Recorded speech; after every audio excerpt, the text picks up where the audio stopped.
Hello. അപ്പോൾ ഇന്ന് അഷ്ടമി രോഹിണി, ഭഗവാൻ കൃഷ്ണൻ്റെ പിറന്നാളല്ലേ. അപ്പോൾ നേരത്തെ തന്നെ എണീറ്റ്, ഒരു 5 മണിയാകുമ്പോഴത്തേക്കും എണീറ്റ് അടിക്കൽ തുടയ്ക്കൽ എല്ലാ പണിയും കഴിഞ്ഞ് കുളി കഴിഞ്ഞ് വന്ന് ചായ വെച്ച് ചായയൊക്കെ കുടിച്ചു കേട്ടോ. അപ്പോൾ കാലത്തേക്ക് ഇന്ന് കഴിക്കാനായിട്ട് പുട്ടാണ് ഉണ്ടാക്കുന്നത്. ചിരട്ട പുട്ടാണ്, പക്ഷേ റാഗി ഒന്നും ചേർത്തിട്ടില്ല, വെറും അരിൻ്റെ മാത്രം പൊടി എടുത്തിട്ടാണ് കേട്ടോ പുട്ടുണ്ടാക്കിയത്. അങ്ങനെ പുട്ടൊക്കെ റെഡിയായി. പുട്ടിന്ന് ചില്ലെടുക്കുന്ന സമയത്ത് ഇങ്ങോട്ട് വരുന്നില്ല കേട്ടോ, നല്ല ചൂടുണ്ടായിരുന്നു, കയ്യിൽ പൊള്ളി.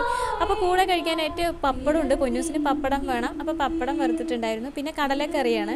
അങ്ങനെ കാലത്തത്തെ ഭക്ഷണം കഴിക്കലൊക്കെ കഴിഞ്ഞു. പിന്നെ ഉച്ചക്കലിക്കുള്ള കറികളാണ്. ഉച്ചക്കലിക്ക് സാമ്പാർ ഉണ്ടാക്കിയിട്ടുണ്ട്, പിന്നെ ബീട്രൂട്ട് തോരനും, പിന്നെ പപ്പടവും വറുത്തിട്ടുണ്ട്, പിന്നെ മാങ്ങാച്ചാറും ഉണ്ടായിരുന്നു. അതിനുശേഷം വൈകിട്ട് ചായ ഒന്നും വെച്ചില്ല. അപ്പോൾ പകരമായിട്ട് ഇന്ന് കണ്ണൻ്റെ പിറന്നാളല്ലേ എന്ന് വെച്ചിട്ട് ഇച്ചിരി പാൽപ്പായസം ഉണ്ടാക്കാനായിട്ട് നിന്നു. അപ്പോൾ നോക്കിയപ്പോൾ സേമിയ ഉണ്ടായിരുന്നു, ഓണത്തിന് അച്ഛൻ തന്നുവിട്ട സേമിയാണ്. അപ്പോൾ നമ്മൾ അന്നൊന്നും വെച്ചിട്ടുണ്ടായിരുന്നില്ല. അപ്പോൾ എന്തായാലും ശരിയെന്ന് പറഞ്ഞാൽ ആ സേമിയ എടുത്തിട്ട് ഇന്ന് പായസം വെക്കാനായിട്ട് നിന്നു. പൊന്നൂസിന് പാൽപ്പായസം ആണെങ്കിൽ കുറച്ച് കഴിക്കുള്ളൂ.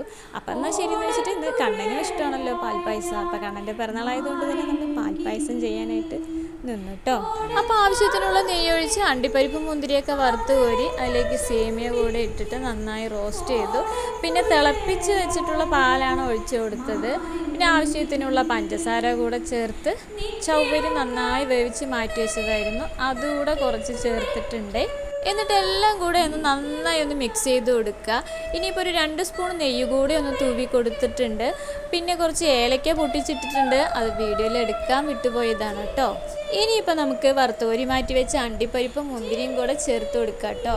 അപ്പോൾ അതാ എല്ലാം കൂടെ നന്നായി യോജിച്ച് നല്ല പാകത്തിനുള്ള വെള്ളമൊക്കെ ആയി വന്നിട്ടുണ്ട്.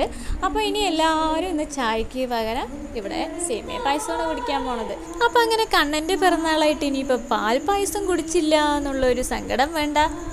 പണ്ടത്തെ മോനേട്ടനാണെങ്കിൽ ഇപ്പോൾ എല്ലാവർക്കും കൂടി വെച്ച ഈ പായസം ഒറ്റയ്ക്ക് തന്നെ കുടിച്ച് കയറ്റിയനെ. അപ്പോൾ കാലത്ത് അമ്പലത്തിൽ പോകണമെന്ന് വിചാരിച്ചിട്ട് നടന്നില്ല. അപ്പോൾ എന്തായാലും വൈകിട്ട് കുളിയൊക്കെ കഴിഞ്ഞതിന് ശേഷം ഞാനും മോനോട്ടനും കൂടി ഇങ്ങോട്ട് കൃഷ്ണകോവിലേക്ക് വന്നു. പൊന്നൂസിന് വരാൻ പറ്റില്ലായിരുന്നു. അപ്പോൾ ഞങ്ങൾ രണ്ടുപേരും കൂടിയിട്ടാണ് വന്നത്.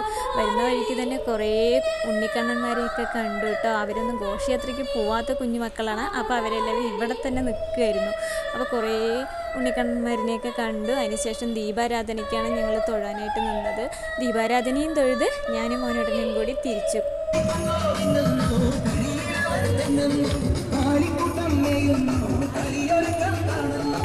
അങ്ങനെ ഒരു 7 മണി കഴിയുമ്പോഴത്തേക്കും നമ്മുടെ കണ്ണൻ്റെ ഘോഷയാത്രയൊക്കെ ഇതിലൂടെ വന്നു.